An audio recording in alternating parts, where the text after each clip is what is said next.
Pois é, eram 9 perfeitos estranhos, que esse é o termo em inglês na tradução direta, e em português, 9 desconhecidos. Vamos ver o que essa série com Nicole Kidman revela?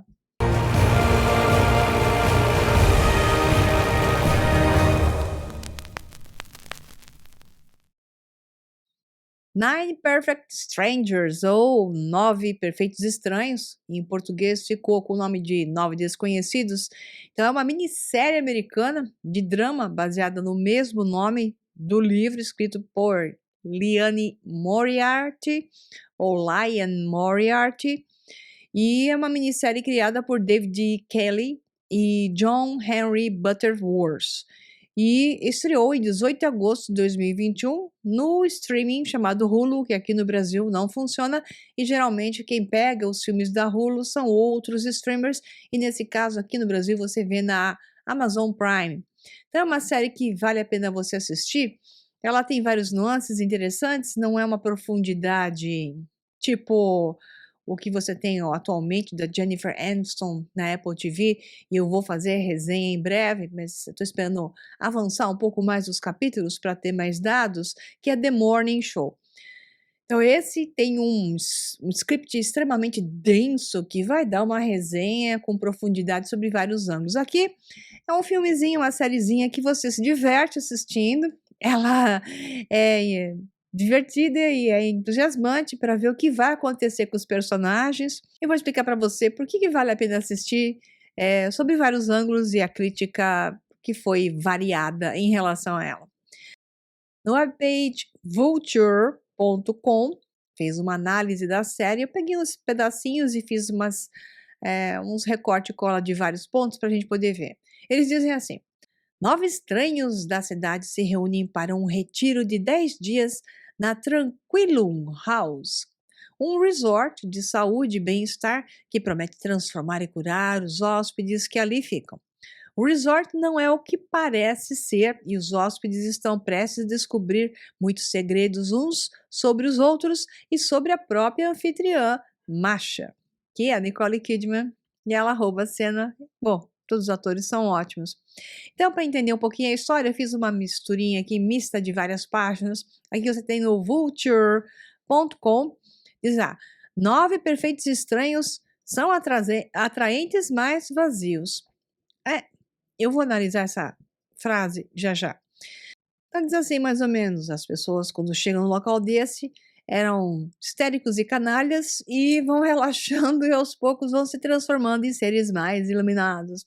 Então isso é o que os hóspedes do Tranquilum House, o resort bem-estar no centro da Nine Perfect Strangers, que é a história, a esperança que vai acontecer que eles tenham uma transformação nesse local luxuoso e aparentemente idílico. Eles querem se tornar versões melhores de si mesmos e, embora céticos, acreditam que há uma chance de que o guru de Tranquilo, um enigma celestial de uma mulher chamada Masha, possa os ajudar a chegar a esse novo estado. Então, eles não acreditam, mas no fundo é o que eles desejam, afinal de contas, eles chegaram até lá. Muitas vezes, quando eles começam a desafiar a Masha, ela diz: mas você veio até aqui. E se você veio até aqui é porque você desejava isso. Portanto, se entregue a mim. É uma frase muito estranha que ela utiliza várias vezes. Quer você tenha lido ou não o romance de Liane Moriarty, que inspirou essa nova série limitada do Hulu, você provavelmente já pode adivinhar que Marcia tem algumas ideias surpreendentemente pouco ortodoxas sobre o tratamento, bem como alguns segredos pessoais que os convidados do Tranquilo trazem literal e emocionalmente na bagagem, todos histéricos, digo passagem, bem como seus próprios segredos pessoais, e que muitos desses segredos serão lentamente revelados em um ambiente que fica tenso sempre que permite a cura. Então, observe bem, e já aviso aqueles que não assistiram a série, eu vou dar alguns spoilers, ou vários spoilers, né? Como eu sempre faço. Então, se você quer assistir a série primeiro, depois a resenha, caso você tenha preocupações com conhecer a história antes, então vai assistir primeiro, depois você vem aqui. Mas se você gosta de primeiro ver os dados e depois ver o filme, como eu costumo fazer, ou então nem vai ver o filme e já fica só nos dados, então também fique por aqui. As resenhas agregadoras no site Rotten Tomatoes, né, indicam um índice de aprovação na classificação de 6,2 para 10, ou seja, deu um índice de 61%, então aqui não está ruim, com abaixo de 95 comentários críticos. O consenso dos críticos diz: como eles são sempre cruéis, né? Eles colocam sempre alguma coisinha boa e desce. Então diz assim: um mistério sinuoso que pode atrapalhar seu impacto, mas performances fortes em toda a linha de seu conjunto eclético significam que Nine Perfect Strangers nunca é menos do que assistível. Malvados. É divertido, pessoal.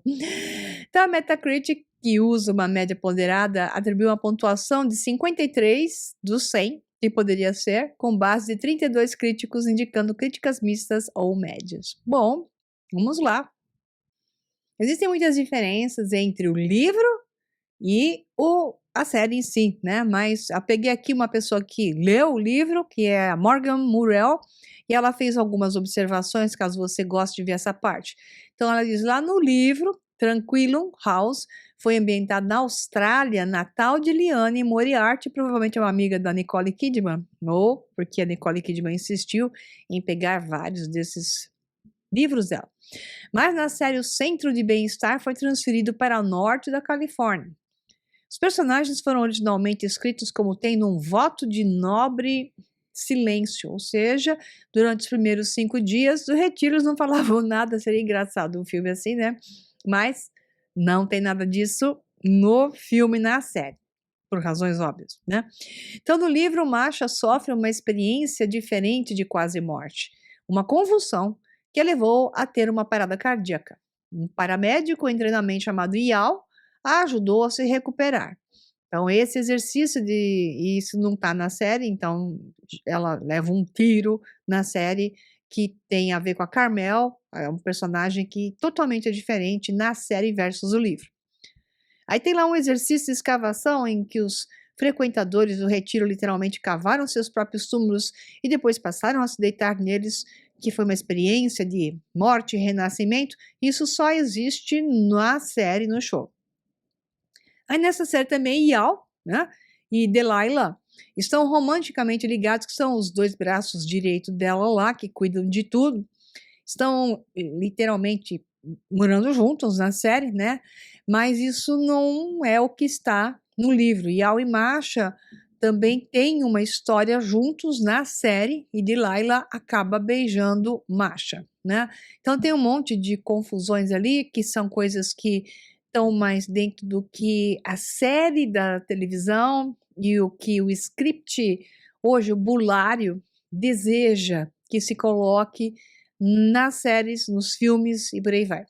Então, uma dessas coisas é os relacionamentos mistos, porque é uma influência que está se colocando na cabecinha das pessoas hoje, né? Que é todo mundo com todo mundo, tá tudo bonitinho. Outra coisa é a questão de que o guru, que pode ser bom, tem uma sujeira por detrás, então o herói é sempre um anti-herói. Isso está também só na série e não está no livro. Portanto, não há nenhum desses relacionamentos no livro e Al tem uma queda por Masha, mas isso é tudo. Quando Tony decide jogar uma uva na boca da Frances, que estava lá flutuando na piscina, né, cheia de boias ou coisa do gênero, e ele acerta uma uva nela e ela então engasga, é uma cena hilária, ridícula até.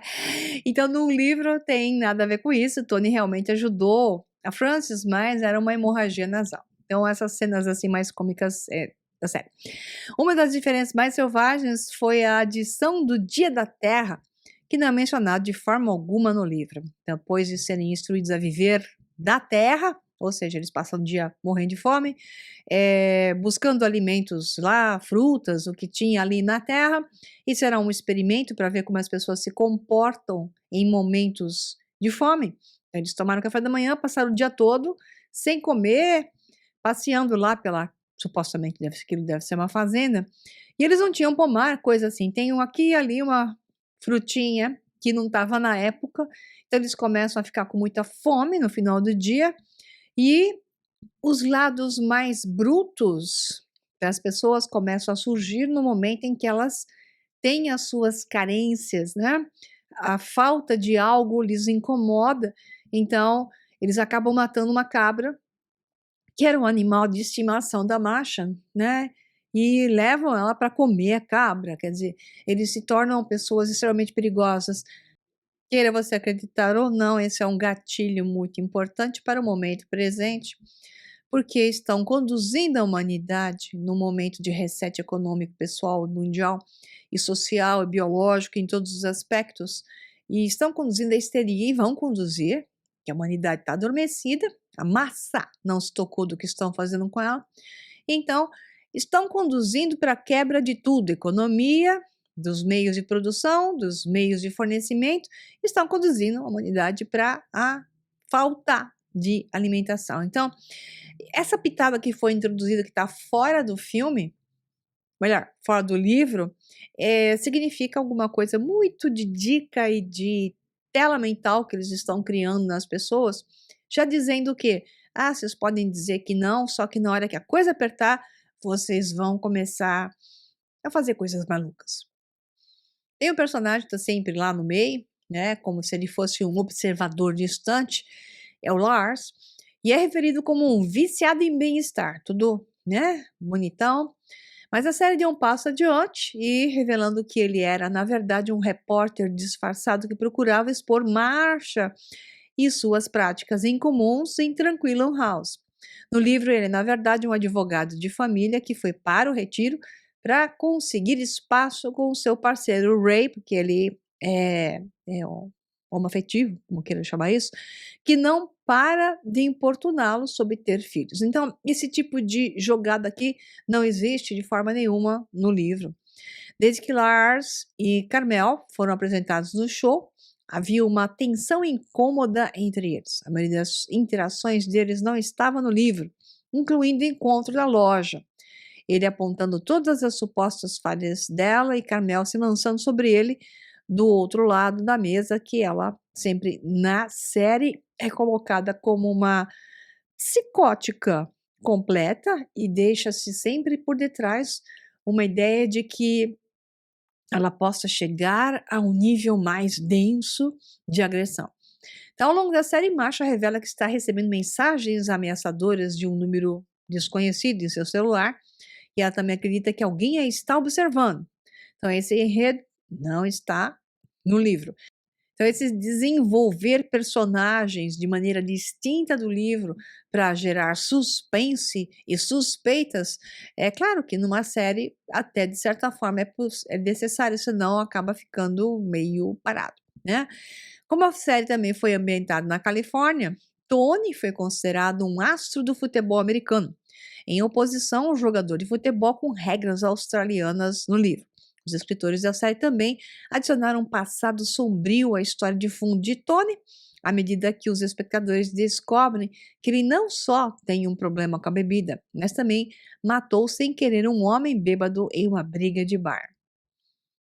Tem outra história de fundo dos namorados Ben e Jessica Chandler, que não é muito explorado na série, mas sabemos que há problemas em seu casamento e desde a primeira vez que aparecem na tela se vê isso. Vemos Ben ficar irritado porque ela sempre quer fazer as coisas para as redes sociais, mas os problemas vão um pouco mais fundo. Então, no livro, é revelado que depois de ganharem a loteria, Jéssica fez uma tonelada de cirurgias plásticas. Isso foi apresentado como um dos principais problemas no livro. Ben sentia falta do lindo rosto de sua esposa e odiava que ele não a reconhecesse mais. Isso na série não diz, simplesmente deixa lá os dois, parecendo que depois que ele ganhou dinheiro na loteria e não fez mais nada na vida, a não ser curtir a vida, perdeu a graça, eles precisavam de algo a mais, né? Então, Heather descobre que Marsha tem drogado o grupo com psilocibina por microdosagem, colocando pequenas doses da droga em seus smoothies, aquelas bebidas de manhã que eram feitas para cada um, em especial com frutas e outras misturinhas, supostamente boas para a saúde. Isso também acontece no livro, mas Masha também dá LSD aos participantes. Essa mistura do LSD também acontece na série. Acho que a pessoa que fez a resenha, acho que dormiu. Carmel é uma mãe divorciada de 2 filhos, ainda com o coração partido pelo fato que seu marido a traiu e levou seus filhos em uma viagem dos sonhos a Paris com sua nova esposa. Então, durante a sessão de terapia de Carmel no programa, Masha admite ter um caso com o marido de Carmel. Então, isso tem a ver com a história do livro que está na série. Carmel mais tarde revela que ela sabia que era Masha o tempo todo e que ela foi a pessoa que atirou nela naquele dia no estacionamento. Isso tá na série só.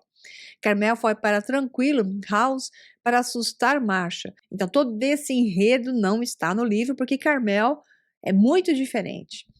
Então, no programa, Masha está de luto pela vida de sua filha de 7 anos, que se envolveu em um acidente fatal de bicicleta.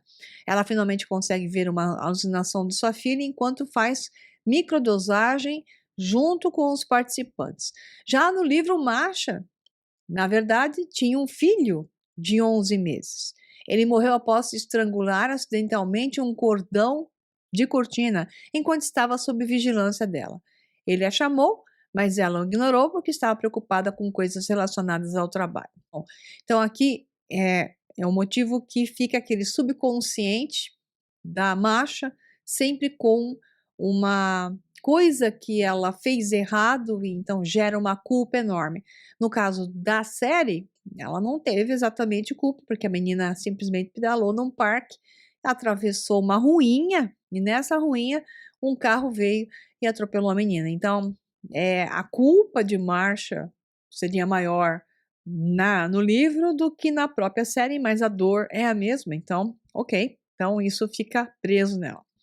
Então, no livro, a família Marconi também é uma família que está presente ali, trancada dentro da sala de yoga, que é feito todo a dramatização com essa associação com essas drogas, né, sim, para gerar efeitos de libertar os seus traumas e deixá-los se transformar na terapia de grupo, porque eles não conseguiam liberar as dores que eles tinham da morte de um filho que havia se suicidado. Então, era um trauma para a menina, que era a irmã dele, e para o casal que acabou se desmontando, né, em função da morte, do suicídio do próprio rapaz.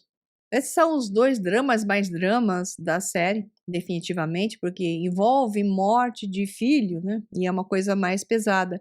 O resto são coisas de vida que a pessoa vai criando, suas bolas de neve, por um motivo ou por outro. Então, aqui a análise mais interessante, embora isso se encaixe em todos, é a questão do ponto em que existe uma culpa. Então, tanto na família Marconi existia uma culpa de por que que o menino se matou, que já era um adolescente, né? E por que que ele se matou e por que que eles não conseguiram evitar isso. Então, a culpa estava na filha, a culpa estava na esposa e o pai, que era um professor, foi o único que conseguiu lidar melhor com a situação. E ficou muito ruim para ele porque tanto a esposa se afastou dele e era um casal que se amava, como a filha também acabou gerando essas reações. Então é interessante a análise aqui da família Marconi como um ponto principal de algo mais denso para se avaliar, que é a questão de como as pessoas fogem quando a culpa está presente. Então esse é um mecanismo muito importante para chamar atenção, e é um dos pontos principais da resenha que eu quero fazer, porque se liga com a situação do tempo presente onde nós estamos, que é a manipulação da história da humanidade que nos trouxe até aqui, utilizando sempre os mecanismos de medo e culpa, fora os outros, né? Que eu já contei várias vezes, mas aqui vou usar esses 2 elementos principais, medo e culpa. A culpa é fantástica, então essa história de você nasceu do pecado, é um pobre coitado, tem que vir alguém para lavar o seu pecado ou para assumir o pecado por você. Então esse jogo religioso que se faz de dominação é um mecanismo inserido o tempo todo, que é o que se faz agora, de novo, com relação ao aquecimento global, mudanças climáticas, muitas pessoas no mundo, as pessoas são o vírus da Terra, então é necessário eliminar esse vírus através de nos darem um vírus ou um falso vírus para que então as pessoas sejam eliminadas. Então essa manipulação, esse contexto de nos deixar sempre sujos, com peso na consciência e um culpando ao outro. Então, as pessoas culpam o outro, né? Nunca culpam a si mesma, que é o caso da família, culpa o outro, direta ou indiretamente, e toda a união que existia é corroída por algo que se chama um ato encoberto que nunca houve. Porque o rapaz decidiu fazer o que fez, porque ele quis fazer e pronto, e na verdade ninguém tinha culpa de nada, muito menos o pai, que era sempre colocado no meio como culpado. O interessante foi que tanto Masha quanto os Marconi eram os que tinham os dramas mais intensos, né? No caso, a Carmel era na série Louca de Pedra, e então eu vou colocar os que são mais normais e que tinham dores mais reais por causa de coisas traumáticas. Os outros personagens tinham suas dores, mas obviamente ligadas a coisas que tinham muito mais a ver com ego que qualquer outra coisa. Então lá o ex-jogador de futebol acabou matando alguém num bar, mas tudo depois que ele sofreu um acidente no futebol e que então o deixou sem condições de continuar jogando. Isso gerou um padrão emocional, um ego, a dor de si mesmo, o coitadinho de mim. Então, todo esse aspecto envolvido fez com que ele reagisse violentamente e acabasse matando, não por querer, mas um idiota que acabou fazendo pouco dele porque ele tinha realmente saído do futebol por causa do acidente. Então, assim, todos esses três têm casos mais graves que envolvem padrões mais pesados. O resto é um monte de mimimis, de egos, de egocentrismos, de eu sou o centro de tudo do mundo, coitadinho de mim. Então, o que acontece é que as pessoas têm o centro do eu sou a única coisa que sofre, eu sou a única coisa que importa, eu sou o centro de tudo. Então, essa manipulação do ser humano frente aos outros e a sua própria vida, sem entender o desafio, tudo isso são desafios, papéis que podem ser utilizados para serem melhorados na nossa vida. Você tem como exemplo a história da escritora. Ela sempre foi famosa, ela sempre vendeu muito bem, então é uma escritora que todo mundo sabia quem era, né? Tinha um sucesso enorme, mas que de repente o padrão do tipo de livro dela já começa a ficar meio assim, e ela tinha que fazer uma transformação na sua escrita. E isso é o editor dela falando para ela. Só que em vez dela ouvir, entender que estava na hora dela fazer não um upgrade, vamos mudar o padrão, vamos melhorar, vamos ir mais fundo nos personagens. Ela escrevia personagens extremamente superficiais, aquelas historinhas de romances. Ela tinha um desejo de romance, mas impedia que o romance acontecesse na vida dela. Então ela minava a realidade e criava o sonho dentro das próprias histórias. Então ela precisava de uma experiência que trouxesse para fora o padrão de engrama emocional de não ser amada porque era gordinha, porque não se cuidava, porque etc. Então, esses padrões que a pessoa acaba gerando os seus atos encobertos para consigo mesmo e foge da situação que pode fazer com que ela tenha que encarar a realidade e ter que fazer uma mudança. Aliás, é um ponto importante: as pessoas têm medo da mudança. Portanto, elas têm medo do desafio, que é o que acontece não só com a personagem da escritora, mas acontece com o mundo hoje. As pessoas vivem no mundo de fatos. É como a própria escritora escrevendo o seu próprio livrinho, fazendo de conta que está tudo bem, fazendo de conta que ninguém está fazendo nada a nível de mundo e seres donos do mundo e políticos e sistemas, né, de saúde e indústria farmacêutica e tudo que pertence à mídia, elas acham que está tudo bonito, que estão lhe falando a verdade, que tudo que lhe entregam é para o seu bem. Então, o personagem da escritora que fugia do embate de poder não ser amada, ou de ser amada por um tempo e depois não ser mais desejada por outro, e isso vai doer, né? De fugir da realidade de que o príncipe encantado só existe no livro, nos livros, e não existe na vida real, né? A melhor ou menor grau, maior ou menor, mas príncipe encantado mesmo, só nos contos de fadas. Então ela fazia o livro seu conto de fadas. A humanidade hoje está criando o mundo do La La Land, né? O mundo do contos de fadas, porque não tem a coragem de enfrentar a verdade sobre essa vida. Porque para encarar essa vida aqui e mudar as coisas horrorosas que estão acontecendo com o nosso mundo, primeiro você tem que ser capaz de facear o que está acontecendo. Então, você tem que ser capaz de enfrentar a necessidade de uma transformação em si mesmo. E o primeiro ponto é reconhecer todas as características que te impedem de enfrentar esse jogo.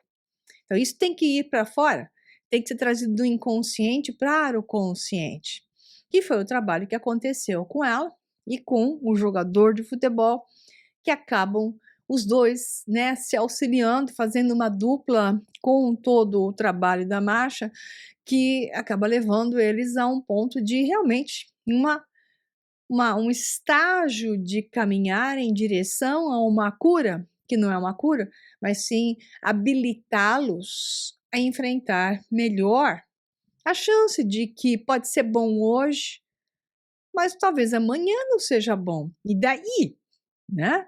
As pessoas se apegam a ter que ser perfeito, mas se é perfeito hoje, por que não aproveitar o que é perfeito hoje?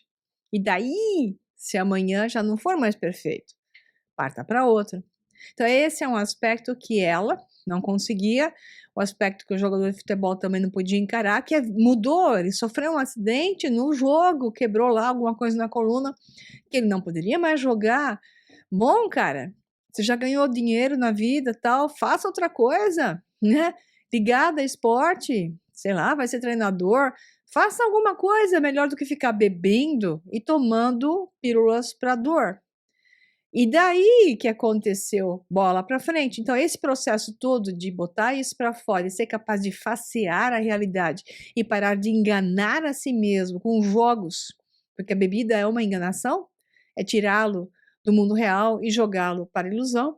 O livro que a autora escrevia era livros do gênero de criação da sua própria ilusão. Então, eles até alucinam um pouco, cada um a seu modo, devido ao tratamento da marcha, e levá-los, cada um, a um jogo de alucinação para serem capazes de enfrentar a realidade. Espero que a humanidade não queira esperar tomar psilocibina e LSD e DMT para poder entender que é necessário encarar essa realidade do jeito que ela é e encontrar a verdade, parar de negar a verdade, por mais que ele coloque à sua frente. Então, a humanidade é uma dupla hoje, é essa dupla que precisa também de uma terapia e de um processo de chacoalhar o que tem dentro, num desafio de que sua memória seja resgatada e a sua coragem também. Então, continuando aqui, voltando para os dois outros personagens que eu acho mais importantes, que é a própria Masha e os Marconi, que tiveram esses traumas de perda de filhos.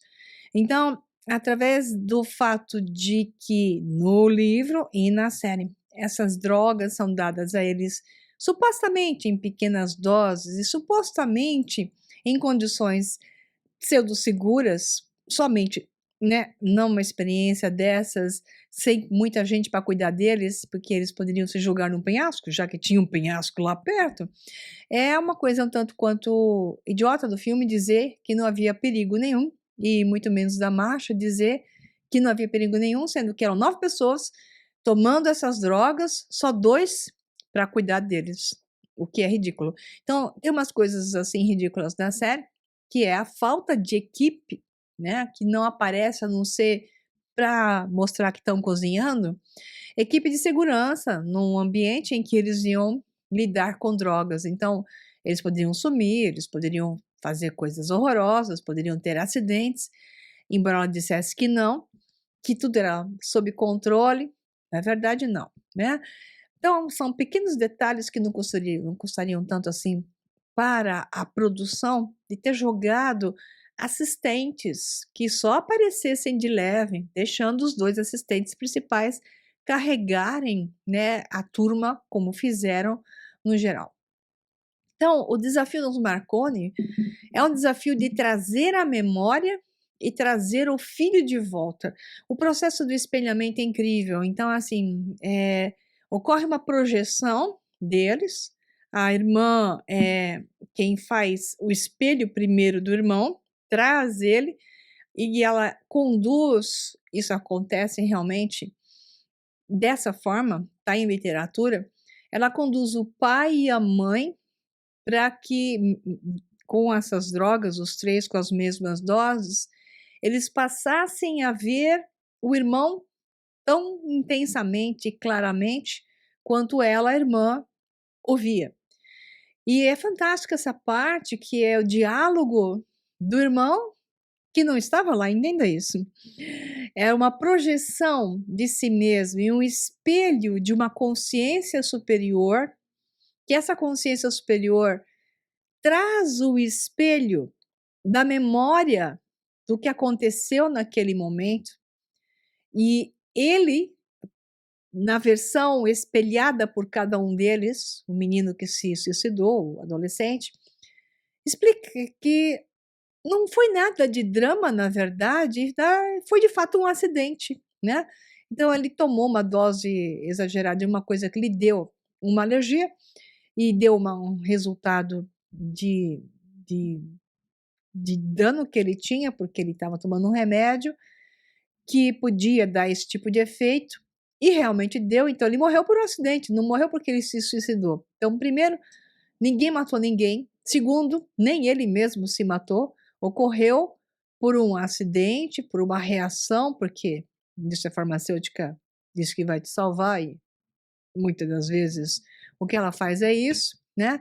A bula diz que pode dar algum efeito, então esse efeito deu e ele acabou tendo até uma reação especial e tendo um momento que está ligado a uma reação de colocá-lo em estado de, como é que fala?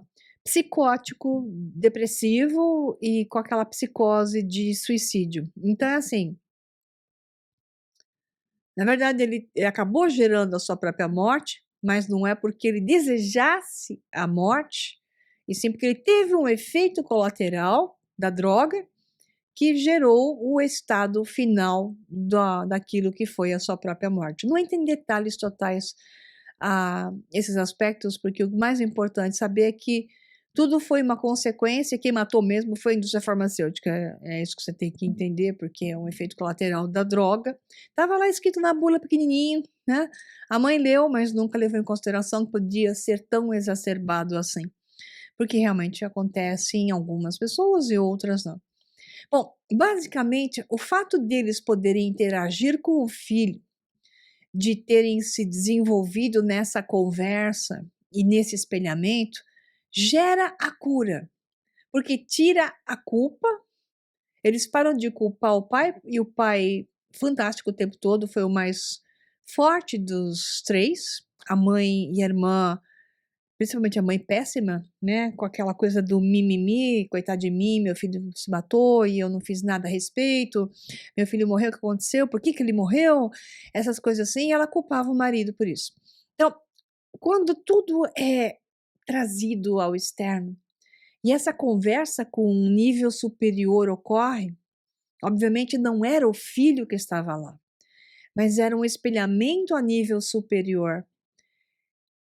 Ocorre então esse clearance, né, o estado de clear, uma limpeza desses padrões que travam o ser e geram um engrama emocional atrás de outro engrama emocional que faz com que a mente reativa não pare de forma nenhuma. Está aí um curso chamado Mente Próspera, o que eu estou falando para vocês, funciona muito bem assim. E é um mecanismo perfeitamente colocado ali. Então, a única maneira de você se libertar desses aspectos é indo de frente, é o confronto, né, com a coisa e trabalhar o diálogo para tirar a carga emocional daquilo através de aclarar os dados. Então, os dados foram aclarados, tudo ficou esclarecido, a culpa desaparece, o perdão de todos para com todos ocorre, e então essa família se resgata a nível desses três. Então a experiência da Marcia, assim com essas drogas na série, mostra um aspecto extremamente positivo, até ela, enfim, consegue também, sob o uso das suas próprias drogas, ver a filha, e tudo que ela queria era ter esse contato de volta com a filha, e ocorre. Mas aqui vai um spoiler grande, tampa o ouvido, eu saio agora, desligo o vídeo de volta depois, é só um pedacinho. Mas no final da série, fica muito engraçado, porque ela, então, ajuda todos, todos acabam tendo um efeito bastante melhorado, tem um monte de coisa que acontece, um monte de história que isso eu não vou entrar, né? Mas ela, no final, que buscava fama e fortuna por utilizar uma metodologia de cura que, na série, tem a sua razão e funciona, não quer dizer que isso seja assim, a gente já vai discutir, né? É, ela acaba ficando pirada, porque no final ela acaba saindo tranquilo, deixa para o casal que ganhou na loteria tranquilo, não sei se ela vai voltar ou não, momentaneamente ela deixa para eles, e ela vai passear de carro vendo a filha do lado. Quer dizer, isso é porque ela ficou pirada, né? Então fica um pouco de desequilíbrio no contexto de que eu ajudo, mas agora eu fico louca com a minha própria terapia que eu ajudei. Então, bom, tirando esse aspecto, no geral, todos eles, então, com seus dramas pessoais, têm ganhos, né? Então, a série é interessante e engraçada. E tem uns pontos bem interessantes aqui a dizer sobre a autora, antes de eu voltar para a série, que é a Liane Moriarty. Eu não consegui encontrar dados com relação a ela ser da turma, a não ser os numerozinhos de que ela nasceu em 15 de novembro de 1966, ou seja, 15 dá 6, novembro dá 11 e 66 é 66. Então, eles gostam de escolher pessoas assim, eles, os donos do mundo, escolhem por nome ou por linhagem sanguínea ou por data de nascimento. Então, como ela teve um nascimento que pode ser interessante, de alguma maneira ela foi porque conhece alguém, ou porque está num meio importante, ou porque é amiga da Nicole Kidman, não sei.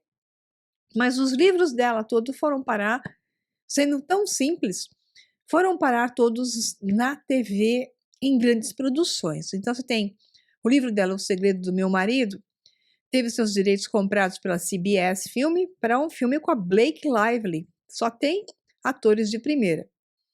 Um que já está produzido e está em andor é a série Big Little Lies, que eu não assisti, que é da HBO, só vi um ou dois capítulos, e tem a Nicole Kidman, a Reese Witherspoon e a Shailene Woodley, três grandes atrizes, diga-se de passagem, e acabei não vendo, que era muito mimimi também, e acabei não vendo, né?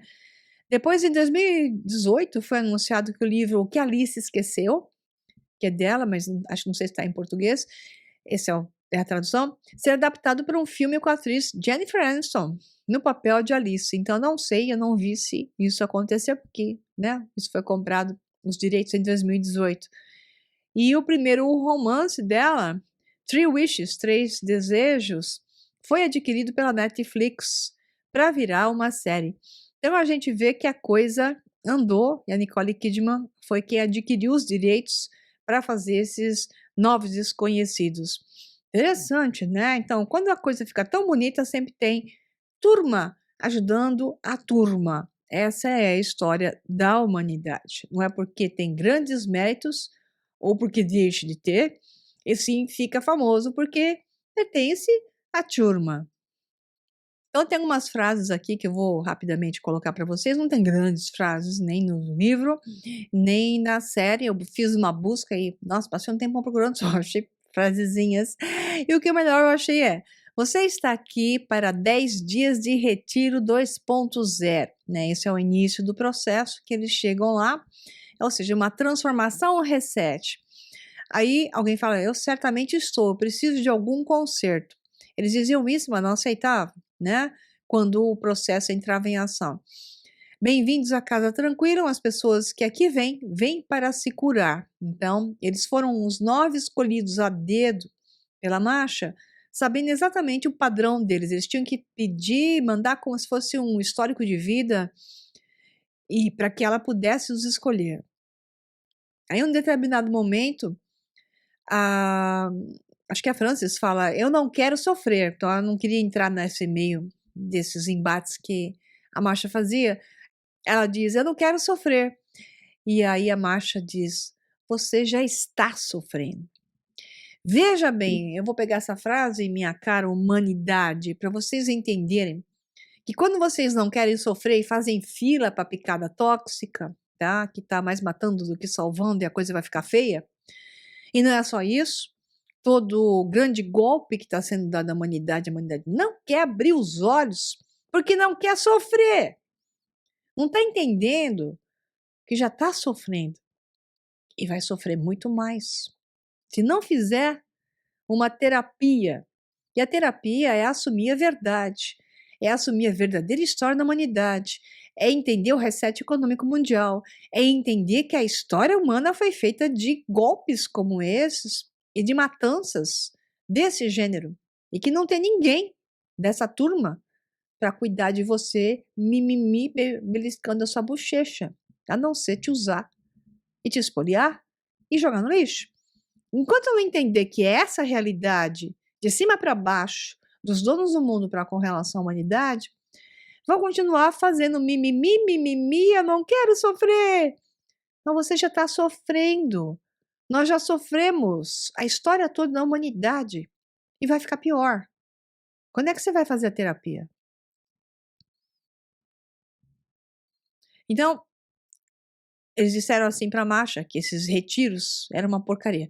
Então ela fala: retiros de bem-estar total são uma porcaria. Mesmo assim, você está aqui. Ou seja, as pessoas não querem reconhecer que elas querem uma solução, mas elas não querem fazer o esforço pela solução. Eis o problema. Aí diz lá: você quer ficar bem, quer se curar? Se entregue totalmente para mim. Eu vou te consertar. Essa é uma frase tanto quanto perigosa, porque quando um guru fala isso para você, eu não sei se você deve sair correndo ou deve ficar só para aproveitar a informação, mas nunca vá na fé, vá na razão. E entenda que tudo pode ajudar ou pode complicar. Então, quanto mais racional você conseguir estar frente a uma coisa e mais coragem você tiver, mais resultados você vai alcançar.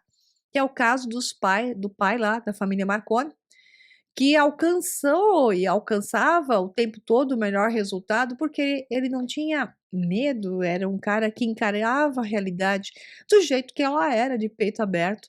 Portanto, ele conseguia levar a vida melhor. E lá diz outro: então qual é a sua história? Todo mundo tem uma história. Então, porque todos nós temos. Quem é perfeito? Quem é que só fez coisinhas lindinhas, bonitinhas? Que fofura. Todo mundo pisou no tomate. Não tem ninguém que não tenha pisado no tomate em algum momento da vida, né? Feito coisas que gostaria de ter feito diferente, escolhas que gostaria de ter tido outras. Mas qual é a solução para isso? Ser capaz de encarar tudo que fez, resgatar o que puder resgatar e compreender que a partir disso deve se transformar, coisa que muitos não fazem porque ficam só fugindo e não se transformam, né? Aqui tem uma discussão em relação à conversa entre eles, né, entre os 9, diz lá: é por isso que ela nos escolheu, né, dizem lá. O que você quer dizer com escolher? Aí ele diz: nós complementamos os demônios de cada um. É verdade. Então ela escolheu porque havia atos complementares entre eles. Isso seria um caso de gerar um efeito sinérgico por variação de padrões. Se todos tivessem o mesmo problema, seria um mimimi de compaixão. Como cada um tinha um problema distinto, gerava a provocação de um para com o outro, de forma que eles tivessem que estar sempre sozinhos, se sentiam sozinhos, porque ninguém podia ser a compaixão do outro ou exercer compaixão pelo outro, porque não se espelhava no outro, e sim no seu próprio egoísmo. É interessante o fato dela ter pego 9 demônios pessoais distintos, e faz sentido, porque se a compaixão ocorre então a não cura, porque as pessoas vão só se amparar na dosinha, e isso não cura ninguém. Por isso que compaixão não é positivo. Consciência de ter que fazer algo a respeito, extremamente positivo. A compaixão é uma energia negativa e que aprisiona a humanidade. Quer entender isso melhor? Tem um curso a respeito, como eu falei, Mente Próspera, o encontro de si mesmo. Aí diz mais lá: eu não tenho certeza de que deveria realmente estar aqui. Meu voto é o de dar uma chance, abrir uma nova porta. Algumas portas existem para estar sempre fechadas, diz outro, né? Então, tem pessoas que têm tanto medo que, como você disse, você tem que abrir a porta para transformação. Ela diz: algumas portas têm que estar sempre fechadas. Quer dizer, esse é o medroso mesmo.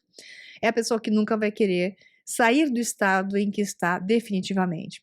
Aí diz: temos que acelerar, vamos começar o protocolo, diz a Masha, né, para os seus assistentes, e eles tinham medo porque o protocolo significava que eles não estavam prontos ainda para começar o processo. É engraçado, só em 10 dias, o que eles esperavam? Então, a Masha, depois de 3 dias, assim, ela começa a querer colocar já o protocolo de introdução das drogas para que eles se abrissem, e os assistentes achavam que não era o momento, principalmente a Delilah, que na série é um problema e tem ciúmes da Masha. Aí a mãe lá dos Marconi fala: não tenho me sentido como eu mesma, diferente de mim, as coisas começaram a cair, né? Ela diz: ela escolheu 9 pessoas que precisavam estar em um lugar onde ela teria qualquer coisa que quisesse, ou seja, elas começam a desconfiar, eles começam a desconfiar da Masha e começam a achar que ela estava conspirando contra eles, quando na verdade o tempo todo ela estava dentro do contexto da série tentando fazer o melhor por eles e também por ela, né? Porque a cura dos Marconi seria a própria cura dela mesma. Aí a Masha falava coisas do gênero: não há nada a temer, pois isso irá mudar tudo. Ela falava o tempo todo: eu vou te curar, eu vou te curar. Essa certeza dela, sem, na verdade, saber, ela se apoiava em sua experiência com outros grupos e do acerto que ela achava que ela tinha feito, né? Então, ela já estava ficando até sendo citada como capaz de gerar efeitos interessantes, entretanto, utilizando drogas como a psilocibina, né? Essas drogas que fazem a pessoa ter visões, e isso tudo é muito discutível, né? Então, as frases continuam mais um pouquinho, diz assim: você está meditando? Diz: não estou meditando, estou apenas olhando desesperadamente para o vazio, né? A Francis fala isso. Então, muitas pessoas no desespero querem meditar e não conseguem se concentrar, e aí a frase é essa: tá olhando desesperadamente para o vazio. Para qual vazio? Para o vazio da existência, o vácuo ou o seu próprio vazio. Então, a Francis se sentia completamente vazia, essa é a verdade. Ela diz assim: eu estava apenas tendo um momento silencioso de desespero. Todos vocês vieram aqui para morrer. Eu vou te trazer de volta, diz Masha, que essa é a pequena morte, né? Aquela em que a pessoa se transforma, vai direto ao inferno. Então aí você tem aquela história gnóstica, né? Que está em tantos mitos religiosos do mundo, que é descer ao mais profundo inferno ser capaz, como fez a Rey em Star Wars, né? Também está lá presente isso, ir de cara com os seus demônios, encarar os múltiplos espelhos de si mesmo e decidir utilizar esses mesmos demônios de si mesmo para emergir do inferno com a espada na mão, no caso Jedi, com a sua com a espada Jedi, e sabendo que tudo isso é você e você agora pela sua decisão, não por causa de uma origem, não por causa de uma história, e sim por causa de uma decisão, ocorre um renascimento. Essa parte é belíssima, então isso está em tudo que é lugar, e o filme, de maneira muito pitadinha, né, a série quer colocar isso para você entender, que é o que a Masha tenta fazer eles entenderem. Tem uma frase do livro, essa é do livro, aquelas que eu falei estão no filme, na série, diz lá, no livro: "Às vezes sua vida muda tão lenta e imperceptivelmente que você nem percebe até que um dia você acorde e pensa: 'Como vim parar aqui?' Mas outras vezes, a vida muda em um instante como um golpe de raio de boa ou má sorte, com consequências gloriosas ou trágicas." Outra frase. Os homens costumam usar essa frase: "Deixe cair algum peso." Eles disseram isso sem vergonha ou emoção, como se o peso fosse um objeto que eles pudessem facilmente largar quando quisessem. As mulheres disseram que precisavam perder peso, de olhos baixos, como se o peso extra fosse parte delas, um pecado terrível que cometeram. Interessante essa visão, né? Porque esse peso nas costas é a frase. Então, querem perder o peso nas costas. De novo, aquela visão de que estão carregando o mundo nas costas, esse é um aspecto, ou a vida é muito pesada para eles, estão carregando a vida nas costas, né? Ou então o peso nas costas é o peso do pecado, do padrão de consideração de coisas erradas que fizeram. Então, essa é a visão. E as mulheres fogem, ela faz uma jogadinha ali, fogem dessa visão e se enxergam com o peso como o seu peso do seu próprio corpo, porque é a vida que hoje se exige de uma mulher, a sua perfeição física, quando, na verdade, isso é um valor tão pequeno frente à beleza interior, que é o objetivo maior que nós viemos fazer aqui. Aí diz lá, mulheres e seus corpos, o mais abusivo e tóxico dos relacionamentos. É por quê? Porque é uma cobrança de uma aparência, de um algo que se deve buscar, porque não, mas não de maneira tóxica, doentia, porque alguém cobra isso de você. E sim porque você busca o melhor de você mesmo, mas não se espelhe naquilo que querem que você seja e naquilo que é o melhor que você pode ser agora.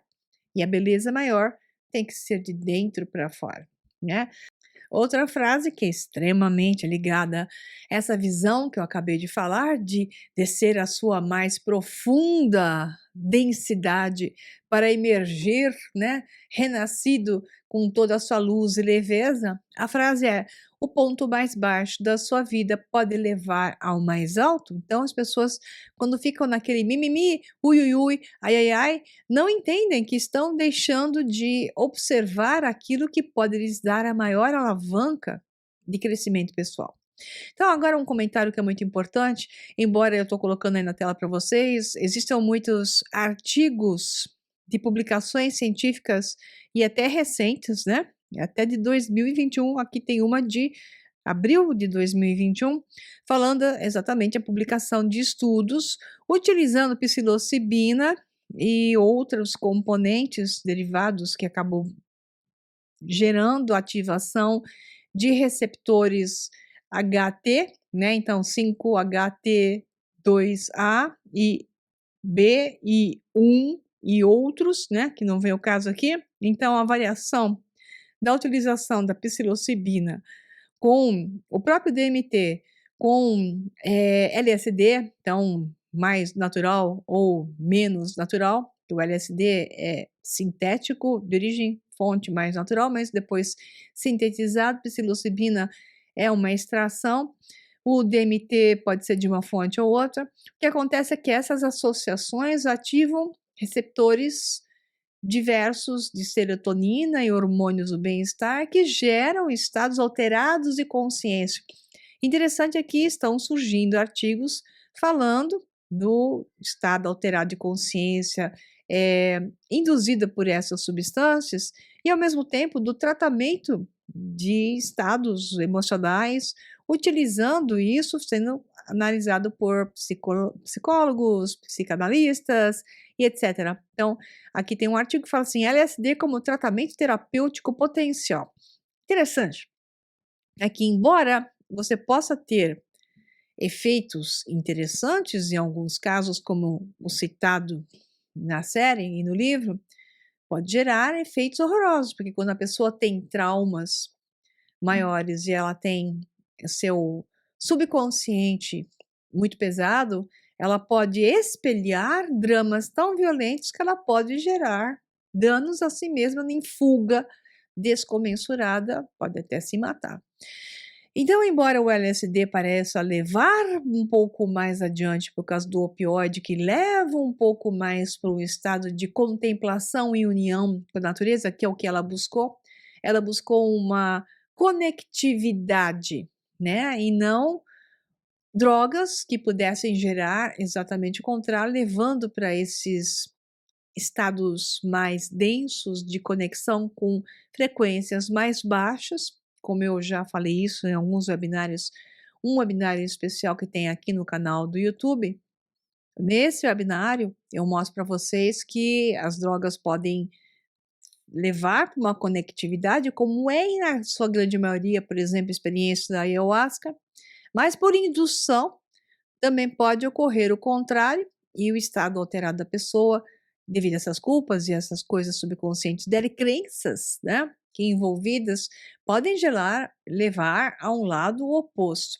Então, depende da droga. Então, nesse caso, e com esse grupo, digamos que ela escolheu a dedo para que ela tivesse segurança de que, nesse caso, esse grupo, ela não poderia ter nunca certeza a respeito disso, mas digamos que ela tivesse certeza disso, os efeitos seriam positivos e foram. Então, eles se conectaram com mais partes de si mesmos. Eles se projetaram, se abriram a não mais estarem separados de suas realidades, negando partes de sua história ou coisas que representam a eles mesmos ou que foram eles em um passado, aceitando tudo e a todos e compreendendo que isso os leva a um processo de crescer. Então, a questão é assim: a terapia que foi colocada ali na série é válida. Seria válida no mundo real? É muito complicado dizer que sim ou que não, porque depende disso tudo que eu acabei de falar. Ela geraria grandes riscos, mas poderia ser interessante se fosse feito sob um controle com uma boa intenção danada, sim. Só que se grupos por detrás estão mal intencionados, pessoas numa situação dessa recebendo sugestões negativas, pode ser uma coisa pior que você pode imaginar. Então, depende de muitas coisas. Na teoria tem as ferramentas que poderiam ajudar e na prática o risco seria gigantesco. Bom, as drogas que os psiquiatras costumam dar são as piores coisas do mundo. Então, são considerações que nem cabe aqui, e de novo, que eu faço no curso Mente Próspera, o encontro de si mesmo, onde você conhece esses aspectos da mente e entende melhor. Assiste esse webinário que eu coloquei para vocês. E de uma maneira ou outra, o objetivo dessa série pode ser o fortalecimento da ideia de que drogas podem ser boas, e isso tem dois lados. Esse tipo de droga pode ter aspectos positivos, também pode colocar a humanidade em um grande maior risco, e entenda que há um interesse dos que manipulam como eu falei, esse é o risco, de que a humanidade se deixe drogar.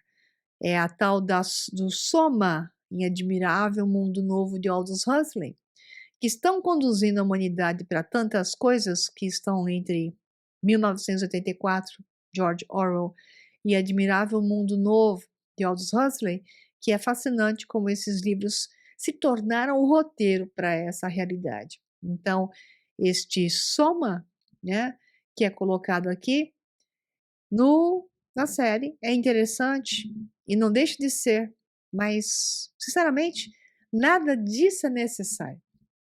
Quando a pessoa tem a coragem de enfrentar os seus próprios desafios e os seus próprios passado e os seus próprios demônios, se quiser usar essa frase como é colocada no próprio filme, e ela então é bem conduzida em um processo terapêutico a trazer essa sua escuridão para fora e encará-la, iluminá-la e integrá-la em si mesmo. Então, a integração do ser é que te dá poder. É integrar todas as partes, a memória da humanidade, a sua própria memória, o bem e o mal que aconteceu, e entender que a partir disso agora adquirimos consciência, se o fazemos, para atuar de maneira correta e não mais fugir, coisa que a humanidade fez o tempo todo, e se auto-enganar, que é o pior que a humanidade fez e continua fazendo, ok?